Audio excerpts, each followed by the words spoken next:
হেফাজতে ইসলাম বাংলাদেশ আজকে 23শে মে গোটা বাংলাদেশের প্রত্যেকটি জেলা উপজেলায় বিক্ষোভ কর্মসূচি পালনের ঘোষণা দিয়েছিল।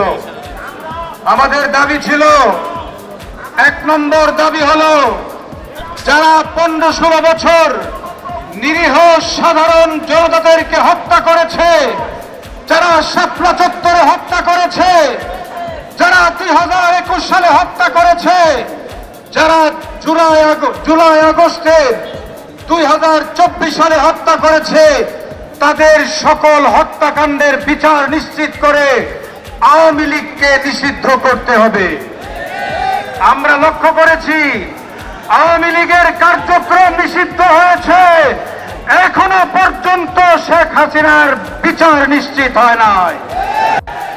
আমরা মনে করি শেখ হাসিনার বিচার ছাড়া বাংলাদেশে কোনো সুন্দর সুষ্ঠু নির্বাচন হতে পারে না। আমরা এজন্য সবসময় বলি, আমরা নির্বাচন চাই, কিন্তু হাসিনার বিচার আগে চাই। এজন্য আমরা বলছি, আংশিক দাবি পূরণ হয়েছে। নারী কমিশনের যে প্রস্তাবনা দেওয়া হয়েছে, এই প্রস্তাবনার ব্যাপারে এখনো সরকার কিছু বলে না।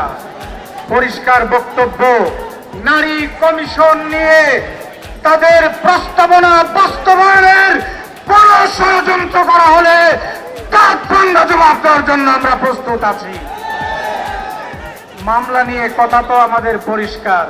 ইউনূস সাহেবের মামলা উঠ্র হয়েছে, হেফাজতের মামলা কেন উঠ্র হলো না?